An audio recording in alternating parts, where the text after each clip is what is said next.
Se prepara aí porque foi revelada uma cena inteira da segunda temporada de X-Men 97, mas não é uma cena qualquer, é uma cena realmente muito absurda, com os X-Men que estão no futuro enfrentando os Cavaleiros do Apocalipse, e essa cena acaba revelando grandes detalhes da trama da segunda temporada de X-Men 97.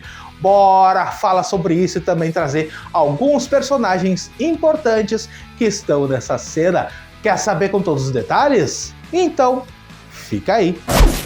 Fala pessoal, eu sou o Luciano Teixeira e bora já direto assistir essa cena completa, tá? É uma cena ambientada no futuro, porque a gente sabe que os primeiros episódios da segunda temporada de X-Men 97, nós teremos o maléfico plano do Apocalipse atacando nas três frentes, passado, presente e futuro, e os X-Men divididos nessas três linhas do tempo. Os X-Men principais, alguns estão no passado e outros estão no futuro, sobrando o presente apenas alguns substitutos e etc, que não são das equipes dos X-Men, como exceção, pelo menos, a Jubileu e o Roberto da Costa. Os demais estão procurando os X-Men. Mas bora falar sobre isso, ver essa cena. Antes, se você é fã dos X-Men, assim como eu, já coloca aqui nos comentários Hype X-Men 97. Bora ver! Insano, insano. Mano do céu. Caramba! Fools! Who are you to stand against that which is eternal?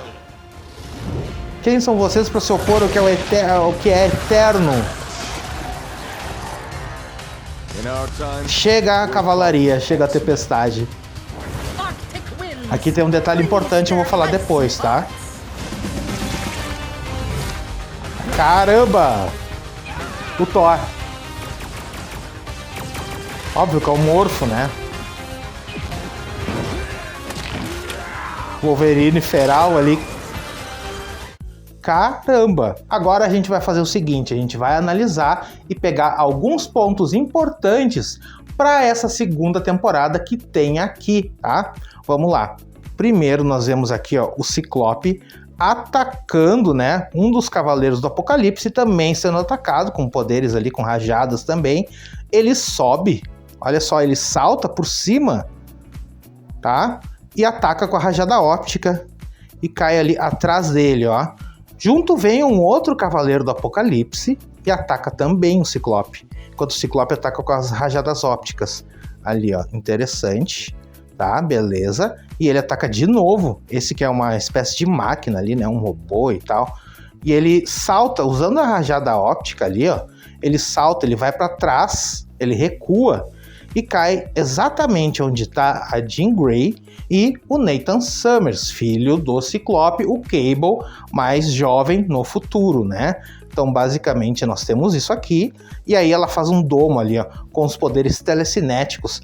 Ela fecha, ela faz um escudo ali, ó, de telecinese, e a Jean Grey é muito foda, né? Enquanto eles vêm pra cima pra atacar os três. E esse cara aqui em cima de um tapete mágico ali, tá? Usando magia, sim, a magia é em forma de caveira. Olha só, o bagulho é muito louco. Isso aqui é muito legal, tá? E aí a Jean, ela realmente, ela tá se vendo mal ali para segurar, né, o escudo, todo esse poder, são bem poderosos. Surge esse cara com esse tambor aqui, ó, que solta essas rajadas aqui.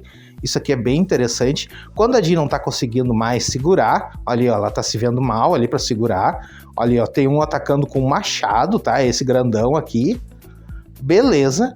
E aí surge aqui, ó, esse personagem é importante.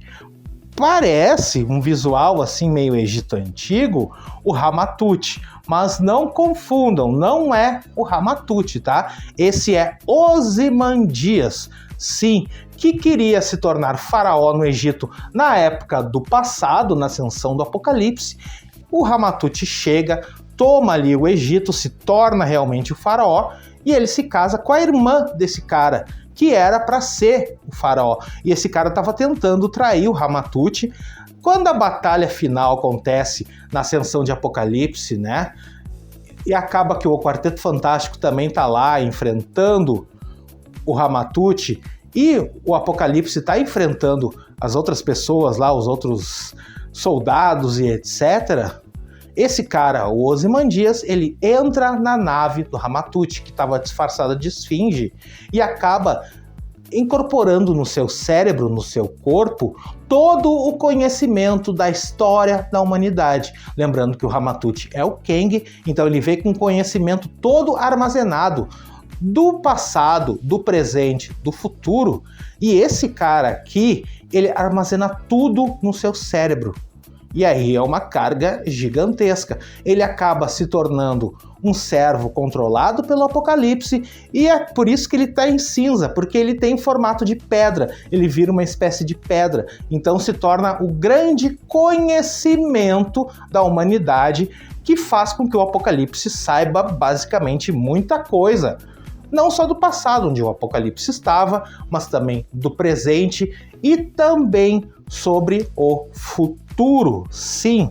E se a gente for pegar a versão anterior da animação X-Men 92, não X-Men 97, nós vemos ali o Apocalipse viajando no tempo e saindo em um vácuo temporal. Tinha um cara ali que estava zombando dele e tal, e no final desse episódio, esse cara, ele acaba se revelando como Immortus, ou seja, o próprio Ramatut, o próprio Kang, é o mesmo personagem, a mesma pessoa, porém o Immortus é um Kang mais do futuro, é um Kang mais velho, enquanto o Ramatut é um Kang mais jovem. Então isso tudo tem ligação e vai ter ligação aqui nessa temporada, e a gente vai falar disso depois também, tá?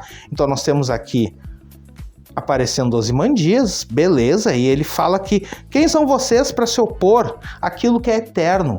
Eterno seria o Apocalipse, tá?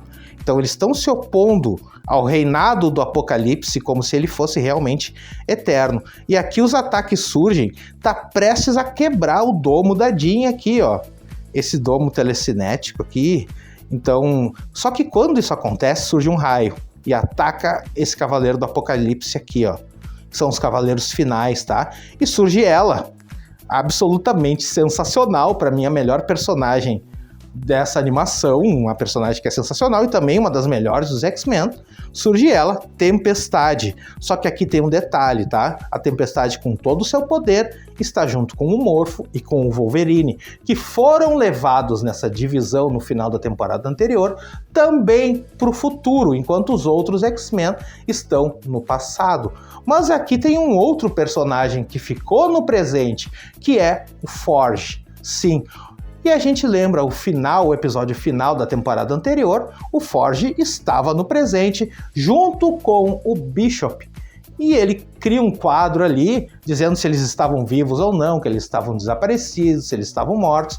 Eles se reúnem, o Bishop revela que eles estavam espalhados pelo tempo e eles vão em busca dos X-Men, tá? Tanto no passado quanto no futuro. Então aqui tá dividido, porque no trailer de X-Men 97 nós vemos o Bishop no passado. Então o Bishop foi pro passado para buscar os X-Men, no passado do Apocalipse, há basicamente 3.000 anos antes de Cristo, e aqui nós temos há quase 4.000 anos depois de Cristo, há 3.000 e tantos anos, o Forge indo para o futuro para resgatar a outra parte dos X-Men. Isso aqui é bem interessante e faz uma referência direta à fase final daquela fase australiana dos X-Men, em que os X-Men estavam supostamente mortos, eles desistiram e foram espalhados pelo mundo sem memória. Então o Forge, ao lado de outros mutantes, como por exemplo o Banshee, eles se juntam para buscar os X-Men. Então eles fazem uma adaptação aqui com Viagem no Tempo, com Ascensão de Apocalipse e etc, tá? Então basicamente é isso, os X-Men todos se unem aqui para enfrentar os Cavaleiros do Apocalipse. Em nossa época nós somos chamados de X-Men, é o que fala o Ciclope. E aqui nós vemos toda a magnitude do poder da Tempestade. Esse poder é insano, é absurdo, né? Ela faz aqueles discursos e tal, e congela o cara do tambor. Simplesmente assim. É isso e pronto, a Tempestade mutante nível ômega, só que em cima ali, ó, vem um martelo, e esse martelo é uma suposta Mjolnir. Óbvio que não a Mjolnir verdadeira, mas a Mjolnir falsificada, né, do Morfo, que se transmorfa e se transforma aqui no Thor para bater em cima do cara, ó, quebra o gelo e ataca ele, tá? Não é o Thor verdadeiro, é o Morfo, joga o Cavaleiro do Apocalipse longe, volta a ser o Morfo, e aqui nós temos o poder desse cara que voa num tapete aqui, ó, esse poder de magia com caveira aqui, enfrentando o Forge, e aqui o Wolverine, tá? O Wolverine, ele tá um pouco mais selvagem, sim, tá? Quando ele perdeu o Adamantio, usando aquele visual dos quadrinhos que ele utiliza durante o início dessa fase, pelo menos, mas o Wolverine não vai virar aquele cara feral, sem o nariz, que vira um focinho e etc. Ele ataca esse Cavaleiro do Apocalipse, que é uma máquina, ele que é um robô. Isso aqui tá bem interessante. E a gente vê que ele tá selvagem, mas não é o feral ainda, tá? E nem vai ser, tá? E isso aqui é bem interessante, porque a gente olha aqui o Wolverine atacando, ó, e a gente vê que ele ataca e o Adamantio da mão dele, o Adamantio não, a garra, né? Sem o Adamantio corrigindo, a garra de osso quebra, coisa que o Wolverine não estava acostumado, porque o Adamantio cortaria ali o cara. Ele ataca com a garra sem Adamantio, quebra, e ele sente, ele dá um grito de dor ali, e ele joga o cara longe.